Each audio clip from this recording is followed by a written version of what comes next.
Reaction are two types. Already I have explained. One is anabolic, another is catabolic. Also, we can explain them, we can differentiate them. Exergonic reaction and endergonic reaction. Now come, what is exergonic reaction? अच्छी तरह से ध्यान दो, very interesting.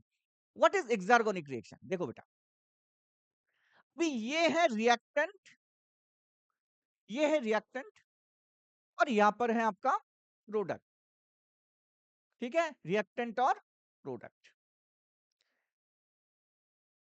ठीक है, अभी देखो reactant का जस्ट ज्यादा कुछ मतलब यहाँ पर आप लोगों को मतलब बहुत ज्यादा मैं डिस्कस नहीं करूंगा इस लेवल पे, ज्यादा कुछ डिस्कस नहीं करूंगा, लेकिन इनिशियल जो चीज है वो एक बार ध्यान में रखो, एक स्टोरी की तरह याद रखो, वेरी इंटरेस्टिंग. देखो यहाँ पर सिर्फ एक चीज ऑब्जर्व करो, यहाँ पर जो रिएक्टेंट है देखो ये बहुत अपर है, और प्रोडक्ट जो है ये लोअर है सर. ठीक है, मतलब यहाँ पर जस्ट एक चीज ऑब्जर्व करो, ये है रिएक्टेंट. ठीक है, रिएक्टेंट का अगर आप ग्राउंड लेवल भी बोल सकते हो, ये है रिएक्टेंट का ग्राउंड लेवल, और ये है प्रोडक्ट का. ठीक है, अभी ये तो है सर विथ एंजाइम, और ये जो मतलब पिक शो कर रहा है सर ये विदाउट एंजाइम, ये तो ठीक ठाक है सर. लेकिन यहाँ पर आपने प्रोडक्ट को नीचे क्यों रखा है सर? रिएक्टेंट ऊपर है, प्रोडक्ट नीचे है, ये मतलब क्या है सर? इसको यहां पर ही रखते हैं सर. नेक्स्ट ग्राफ आप ऑब्जर्व करो, एंडोर्गेनिक रिएक्शन. वेरी इंटरेस्टिंग सर, आपने वो ग्राफ डिस्कस नहीं किया, करेंगे बेटा, ठहर जाओ थोड़ा. अभी ये एंडोर्गेनिक रिएक्शन देखो, एंडोर्गेनिक यहां पर देखो रिएक्टेंट ग्राउंड पे है, और ये है प्रोडक्ट. ठीक है, मतलब रिएक्टेंट से रिएक्टेंट जिस लेवल पे है, प्रोडक्ट ऊपर है सर. और ये जो आपने देखा था इनिशियल, रिएक्टेंट प्रोडक्ट था नीचे. डिफरेंस क्या है दोनों में? डिफरेंस क्या है? डेल्टा जी के बारे में अभी हम नहीं बोलेंगे सर, डिफरेंस क्या है? देखो रिएक्टेंट अगर ये एक्सऑर्गेनिक है, जैसे अभी आपने इस रिएक्शन पे डिस्कस किया था, ग्लूकोज टूट रही है, ऑक्सीडाइज्ड हो रही है सर, और कार्बन डाइऑक्साइड वाटर रिलीज कर रहा है, और इसके साथ साथ फ्री एनर्जी भी रिलीज हो रही है sir. And this free energy kept by your ADP bind with ADP and inorganic phosphate accept this energy and forming ATP, and ATP stored in your cell, and whenever require this ATP again hydrolyzed, and whenever it hydrolyzed it release energy, and this energy is utilized by any metabolic reaction. ठीक है, सो देखो इस reaction पे energy liberate हो रही है sir, और इस एनर्जी को आपका जो सेल है वो फर्दर किसी भी प्रोसेस में यूज कर सकती है, थ्रू एटीपी, थ्रू एटीपी भी कर सकते हैं, थ्रू जीटीपी भी कर सकते हैं, कोई भी एनर्जी मॉलिक्यूल से कर सकती है सर. और इस रिएक्शन को देखो, अगर यहां पर आप रिएक्टेंट ले लेते हो, अभी देखो इस रिएक्शन पे रिएक्टेंट और प्रोडक्ट. ठीक है, सो ये रिएक्शन क्या है सर? किसका एग्जांपल है सर इस reaction? This reaction is example of exergonic reaction. Exergonic reaction पे फ्री एनर्जी लिबरेट होगी.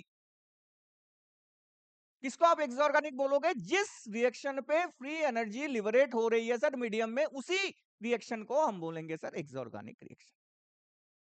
Very interesting.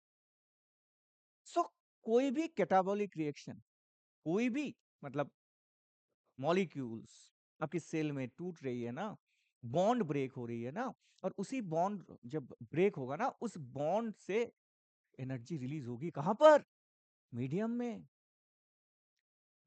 सो रिएक्टेंट का जो एनर्जी लेवल होगा वो प्रोडक्ट का जो एनर्जी लेवल होगा उससे घटेगी सर.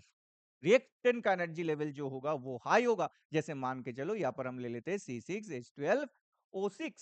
सो इसका एनर्जी लेवल बहुत हाई है, तो आप इसे ऑक्सीडाइज कर रहे हो. ठीक है, और इससे बन रही है क्या? इससे बन रही है आपका वाटर एंड कार्बन डाइऑक्साइड, और यहां से एनर्जी जो है वो रिलीज हो रही है सर. और इसी एनर्जी को आप फिर से ADP plus inorganic phosphate and formation of your ATP, energy currency. ATP को आपने बोला था energy currency, and this ATP molecule has energy currency stored in your cell and whenever required they provide energy in your metabolic reaction after what hydrolysis. ये हो गया आपका exergonic reaction, जिस reaction पे एनर्जी, फ्री एनर्जी जो है liberate होगी कहां पर, मीडियम में। अभी ये जो दूसरा रिएक्शन है सर, ये रिएक्टेंट है और प्रोडक्ट है, मतलब रिएक्टेंट का जो एनर्जी लेवल है उससे ज्यादा एनर्जी लेवल किसका है सर, प्रोडक्ट का। ठीक है सर, ए भी एक रिएक्शन से आप एक्सप्लेन कर सकते हो। जैसे मान के चलो कार्बन डाइऑक्साइड प्लस वाटर, और इसके बाद हेल्पिंग लाइट एंड क्लोरोफिल, इससे बनेगी C6H12O6। सो ये C6H12O6 मॉलिक्यूल जो बन रही है ना, प्रोडक्ट है ये। सो ये है प्रोडक्ट, रिएक्टेंट यहाँ पर कार्बन डाइऑक्साइड और वाटर, और प्रोडक्ट जो बन रही है ना C6H12O6, मतलब इस प्रोडक्ट के अंदर रिएक्टेंट से ज्यादा एनर्जी लेवल प्रेजेंट है। कहां से आया है energy, this energy comes from medium, medium से ली है ये एनर्जी। इसीलिए आपने बोला था sir, during photosynthesis solar energy convert into chemical energy, solar energy convert into chemical energy. So ये रिएक्टेंट से ज्यादा प्रोडक्ट का एनर्जी है सर, और ये एक्स्ट्रा एनर्जी कहां से आई है sir, donor is your photons. So अगर किसी भी रिएक्शन में, किसी भी रिएक्शन पे आप एनर्जी बाहर से लेके रिएक्टेंट से ज्यादा एनर्जी लेवल वाला कोई भी प्रोडक्ट बना रहे हो ना, उस रिएक्शन को आप बोलोगे एंडोर्गेनिक रिएक्शन। आ रहा है समझ में? सो एंडोर्गेनिक रिएक्शन मतलब जो मॉलिक्यूल फॉर्म होगी और रिएक्टेंट से हाई एनर्जी होगा, और एक्सऑर्गेनिक रिएक्शन में जो मॉलिक्यूल या प्रोडक्ट फॉर्म होगी वो रिएक्टेंट से लेस एनर्जी होगा सर।